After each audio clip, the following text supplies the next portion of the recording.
Hello everyone and welcome to this OpenGL tutorial about generating and rendering a low poly terrain. In this tutorial I'm going to give you an overview of 4 different techniques that we can use to achieve this effect, and then at the end we'll see how the different methods compare in terms of memory and performance.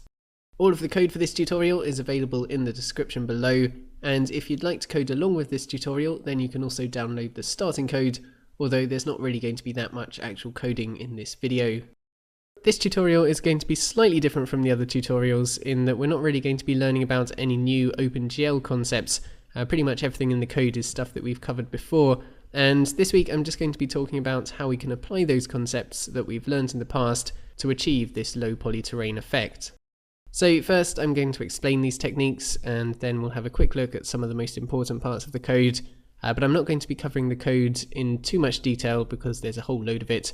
And it's also almost all just basic Java or OpenGL concepts that we've covered before. So for this tutorial I am assuming a fairly good knowledge of the basic OpenGL concepts like storing vertex data in a VAO and rendering them and using simple shaders and other things like that. And if you want to learn more about those things first, then check out my earlier tutorials. So let's first have a look at what actually gives the terrain the low poly look. In terms of the generation of the mesh, there isn't really that much different from the normal terrain that we've used in the previous tutorials. To generate the heights, I'm using the procedural generation code from tutorial 37, but you could also easily use height maps instead, or any other method of generating the heights. And for the vertex colors, I'm just linearly interpolating between some preset colors based on the height of the vertex. So the low poly effect mostly comes from the shading of the mesh rather than the actual shape of the mesh. Usually when we render a terrain, the normal vector that we use at each vertex is the average normal vector of the surrounding faces, and then these normal vectors get interpolated over the faces before the fragment shader, leading to smoothly changing normals and therefore smooth lighting. What we need to do is to make sure that each triangle just uses one normal vector for the whole triangle, so that it appears completely flat and so that the lighting is constant over that face. This will create those hard edges between the triangles as the normal vector suddenly changes from one triangle to the next. The first and perhaps most obvious way that this can be achieved is by basically splitting up the terrain mesh into its individual triangles so that each triangle has its own 3 vertices and there are no vertices shared between triangles. Obviously there wouldn't actually be gaps between the triangles, but this is just to show that no vertices are being shared.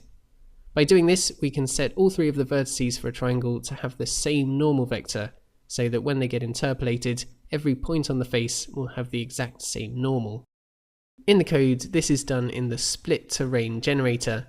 Firstly, let's just quickly have a look at the shader for this terrain, and you'll see that they are really super simple. There's just the usual vertex transformation, a basic diffuse lighting calculation, which is then applied to the vertex color, and then in the fragment shader there's absolutely nothing going on. All the magic for this technique happens when storing the vertices in the VAO, because this is where we duplicate all the vertices so that each triangle has its own 3 vertices and its own normal vector. The code for doing that is all here, and it's not too complicated. When we're getting the data for all the vertices, we loop through each grid square of the terrain, and for each square we calculate the 4 corner positions, which we can then use to calculate the normal vector for each of the 2 triangles that makes up this square. Then we just store the data for each of these 2 triangles individually, and as you can see, every vertex of the triangle uses the same normal vector, the normal vector that was calculated for that triangle earlier. Very quickly before we continue, I just want to show you how you can calculate the normal vector of a triangle if you know the 3 positions of the vertices. And to calculate that normal, all you have to do is to take the cross product of P1 minus P0 and P2 minus P0, and then you also just have to normalize the result. And in the maths class here, you can see some very simple code for carrying out that calculation. Back in the code, once we've got the data for all of those vertices, we then load up that data into a VAO, and we don't use an index buffer here because no vertices are shared, so it would be completely pointless, and therefore when rendering this terrain we'll need to use GL draw arrays rather than GL draw elements. In the main method now I'm going to actually generate a terrain using this technique, so terrain equals split generator dot generate terrain, and this takes in the size of the terrain that we want to generate, and I've put a size in the configs which I think was 100, so this will be a 100 by 100 terrain. That terrain can now be rendered each frame, and the rendering process being here is just as simple as it possibly can be. And if I go ahead and run this, we can see the result.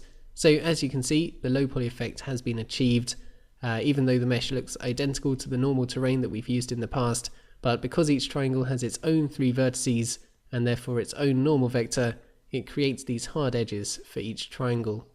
So that's all well and good, but there is one issue with this technique, and that is that we duplicated pretty much all of the vertices multiple times.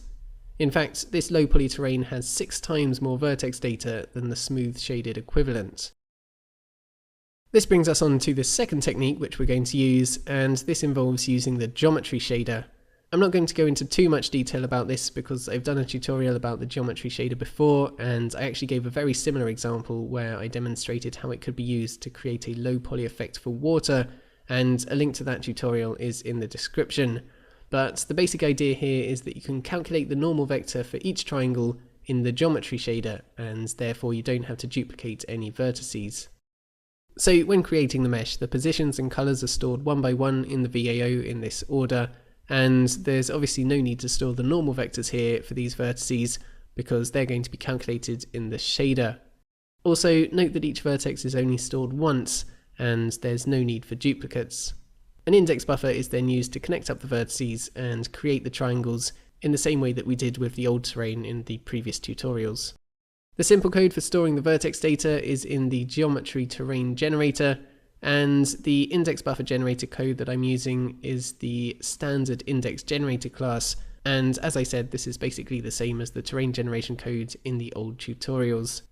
The difference comes with the use of the geometry shader here, which as you can see calculates the triangle's normal and then uses that to calculate the lighting. So in the main method, I'm now going to use the geometry terrain generator to generate the terrain, and if I now go ahead and run this, you can see that the same effect has been achieved without duplicating any vertex data. However, there is unfortunately one issue with this technique as well, and that is performance. The normals are now being calculated for every triangle, every single frame, and on top of that, just using a geometry shader stage adds some performance overhead. And so that leads us on to the next technique, which is by far the fastest of all the techniques that I'm going to show you today. This technique does actually use one new OpenGL concept or GLSL concept that I haven't covered before, and that is the flat type qualifier. As we've already discussed, the out variables from the vertex shader are usually interpolated to determine the in variables of the fragment shader. However, we can actually stop this interpolation from happening by using this flat type qualifier. When we indicate that one of the variables being passed from the vertex shader to the fragment shader is flat, OpenGL doesn't interpolate this variable.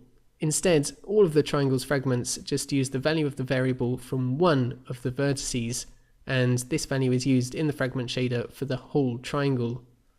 So if this was a color variable that we made flat, then the color wouldn't be interpolated all over the triangle. Instead, the whole triangle would just use the color from one of the vertices. The vertex that is used to provide the input for the whole triangle is called the provoking vertex, and by default I think this is the last vertex of the triangle, but you can change it to use the first vertex if you want. So in the code I'll give you a quick example of this working. So I'm now going to use the flat terrain generator to generate the terrain, and if I run this you can see that I've just got a regular smooth shaded terrain, just like the one that I used to use in many of my previous tutorials, and like the previous technique, no vertices are duplicated here, and an index buffer is used to connect the triangles. To give this a low poly look, all we need to do is to stop the color from being interpolated over each triangle. So in the vertex shader we'll make the out variable for the color flat, and we also have to do the same thing for the corresponding in variable in the fragment shader. Also, if you want, you can change which vertex should be the provoking vertex, and you can do that at any time by calling the GL provoking vertex method, and that takes in either GL first vertex convention or GL last vertex convention, and I'm going to be using the first vertex convention here.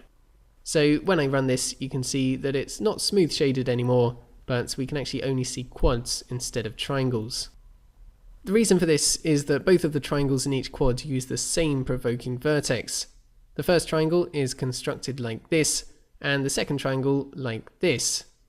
The top left vertex is the first vertex for both of these triangles, and so it's the provoking vertex for both of these triangles, meaning that they both use the exact same colour. To fix this, we just need to play around with the indices a bit, change the order around, and try to make neighbouring triangles use different provoking vertices. So in the code, I created a second index generator, which instead of generating a terrain like this, generates a terrain like this, and it also swaps around the order of the indices for nearby triangles. There are of course many ways that you can connect up the vertices and order the indices, but this is the one that I use in Equinox, and I think it gives quite a nice pattern. So in the main method, I'm going to make the flat terrain generator use this new indices generator instead of the standard one. And now when I go ahead and run this, you can see that the triangles are all visible, and we have a fairly nice low poly effect. However, just like the other techniques, this one too comes with its problems, and that is that the lighting isn't completely accurate for the triangles here. It is generally correct, as you can see, but we haven't actually calculated the normal vector specifically for each triangle, and because of the simple fact that there are more triangles than vertices in this terrain, some triangles simply have to share provoking vertices. In order for the lighting to be completely correct, each triangle would need to have its own normal vector, which means that each triangle would need to have its own provoking vertex, and it can't share its provoking vertex with any other triangle. And in order for each triangle to have its own provoking vertex, there simply have to be more vertices than triangles, or at least the same amount. And so that brings us on to the final technique which I've been working on over the last few days, which allows us to have the correct low poly lighting without duplicating all of the vertices or using the geometry shader. This technique uses a mixture of the flat technique that we just used and also the splitting technique that we used first to produce the correct lighting results while duplicating as few vertices as possible. The idea is that each triangle of the terrain will have its own provoking vertex, and no other triangle will use that vertex as its provoking vertex.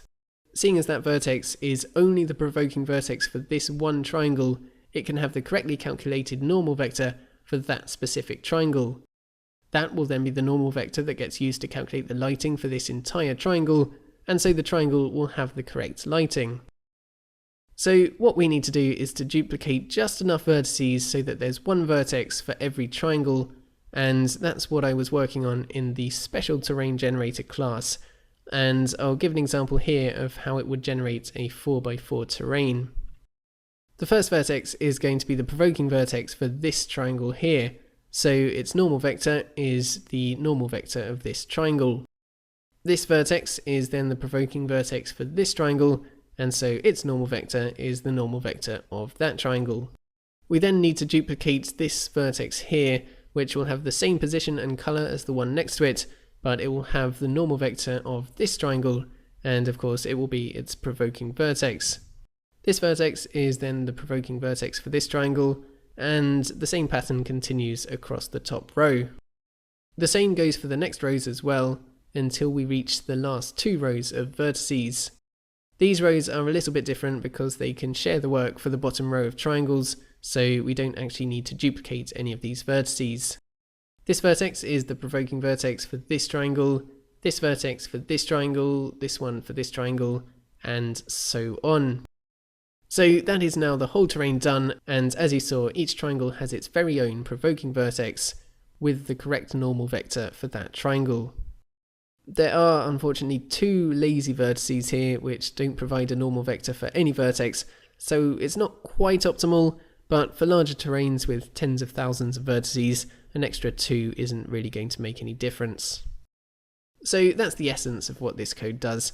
It duplicates some of the vertex data, and it makes sure that the vertices have the correct normal vector for the triangle that they're going to provide it to, and then the indices are generated, and they make sure that the first vertex of the triangle, the provoking vertex, is the vertex with that triangle's normal vector.